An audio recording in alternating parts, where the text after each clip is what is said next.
प्रिय व्यूअर्स, यह Sanskriti IAS YouTube channel का PT think and solve programme है। इस प्रोग्राम के अंतर्गत प्रत्येक दिन यूपीएससी और स्टेट पीसीएस से संबंधित 5 प्रश्न व्याख्या सहित उत्तर के साथ दिए जाएंगे। हमें आशा है कि यह प्रोग्राम आपकी तैयारी में मददगार साबित। तो चलिए देरी किस बात की, शुरू करते हैं आज के अपने पहले प्रश्न को। देखिए अपनी स्क्रीन पर, मुद्रा विनिमय समझौता के संदर्भ में निम्नलिखित कथनों पर विचार कीजिए। इसके तहत दो देशों या संस्थाओं द्वारा आपस में निर्धारित नियमों या शर्तों पर मुद्राओं को विनिमय किया जाता है। इसका मुख्य उद्देश्य विदेशी मुद्रा बाजार और विनिमय दर में स्थिरता लाना है। उपरोक्त कथनों में से कौन से कथन सही लग रहे हैं आपको? केवल एक, केवल दो, एक और दो दोनों, ना तो एक ना ही दो। सही उत्तर क्या है इसका?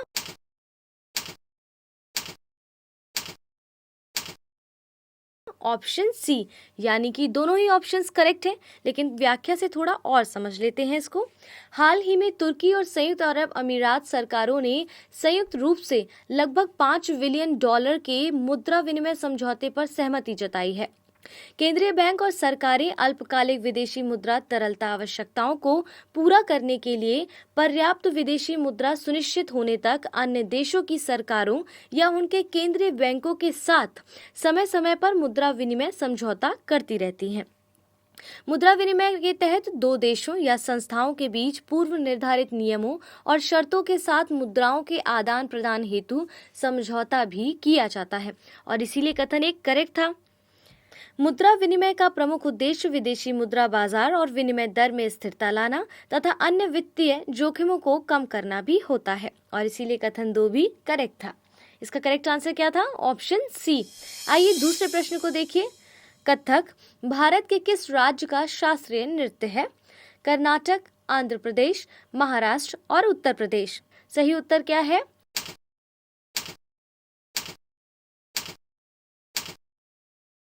ऑप्शन डी, यानी कि उत्तर प्रदेश। आइए व्याख्या देख लेते हैं कि ऐसा क्यों है। हाल ही में प्रसिद्ध कथक नर्तक पंडित बिरजू महाराज का 83 वर्ष की आयु में निधन हो गया है। उनका जन्म 4 फरवरी 1938 को लखनऊ में हुआ था। ये लखनऊ घराने से संबंधित थे। भारत के 8 शास्त्रीय नृत्यों में से एक कथक उत्तर भारत का शास्त्रीय नृत्य है। कथक शब्द का उद्भव कथा शब्द से हुआ है, जिसका शाब्दिक अर्थ होता है कथा कहना। महाभारत में भी कथक का वर्णन किया गया है। मध्यकाल में यह कृष्ण कथा और नृत्य से संबंधित था। इसे मुगल काल में दरबार में प्रस्तुत किया जाने वाला एक नृत्य था, और इसीलिए विकल्प डी इसका करेक्ट आंसर था। आइए तीसरे प्रश्न की ओर बढ़ते हैं। निम्नलिखित कथनों पर विचार कीजिए।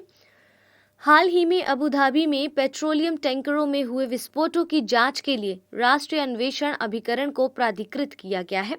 राष्ट्रीय अन्वेषण अभिकरण अधिनियम 2019 विदेशों में भारतीय हितों से जुड़े आतंकी मामलों की जांच करने का अधिकार देता है। उपरोक्त कथनों में से कौन से कथन सही है? केवल एक, केवल दो, एक और दो दोनों, ना तो एक ना ही दो।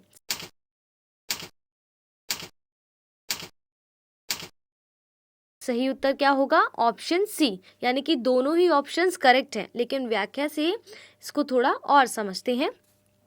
राष्ट्रीय अन्वेषण अभिकरण अबू धाबी में पेट्रोलियम टैंकरों में हुए विस्फोट की जांच कर रही है। इसमें 2 भारतीय नागरिक भी मारे गए हैं, और इसीलिए कथन एक करेक्ट है।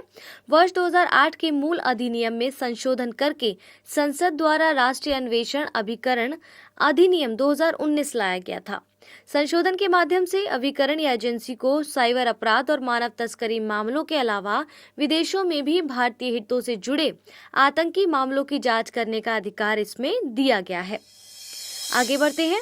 पशुधन गणना के संदर्भ में निम्नलिखित कथनों पर विचार कीजिए। भारत में यह गणना पहली बार 1919 और 20 में की गई थी। इसका आयोजन प्रत्येक 10 वर्ष के अंतराल पर किया जाता है। हाल ही में 20वीं पशुधन गणना का आयोजन किया गया है। उपरोक्त कथनों में से कौन से कथन सही नहीं है? केवल एक और दो, केवल 2 और 3, केवल 1 और 3, 1, 2 और 3। करेक्ट आंसर क्या है?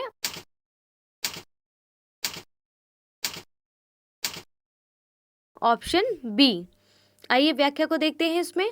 हाल ही में सरकार ने ग्रामीण क्षेत्रों में पशु चिकित्सा सेवाओं की स्थापना और सुदृढ़ीकरण के लिए पशुधन स्वास्थ्य और रोग नियंत्रण कार्यक्रम के संशोधित प्रावधानों के तहत मोबाइल सचल पशु चिकित्सा सेवा इकाइयों की शुरुआत की है।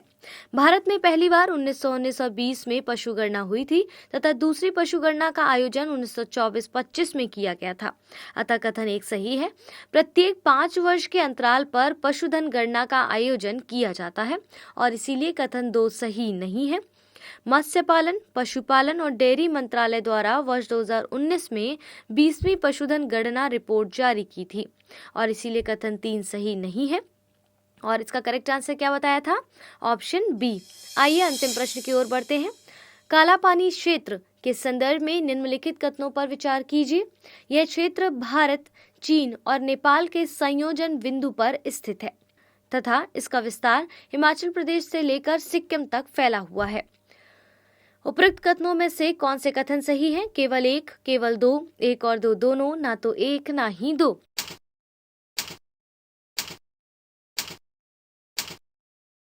करेक्ट आंसर है ऑप्शन ए। हाल ही में भारत सरकार के लिपुलेख क्षेत्र में सड़कों के विस्तार किए जाने पर नेपाल ने आपत्ति जताई है। उल्लेखनीय है कि नेपाल लिपुलेख, लिम्पियाधुरा तथा कालापानी क्षेत्र को अपने देश का क्षेत्र मानता है। कुछ समय पहले ही नेपाल सरकार ने इन क्षेत्रों को कवर करते हुए अपने देश का नया मानचित्र भी जारी किया था। कालापानी क्षेत्र भारत, चीन और नेपाल के मध्य संयोजन बिंदु पर स्थित है। यह उत्तराखंड में पिथौरागढ़ जिले के पूर्वी क्षेत्र में स्थित है। अतः कथन 2 सही नहीं था इसीलिए, और इस प्रकार से इसका सही उत्तर क्या था? Option A.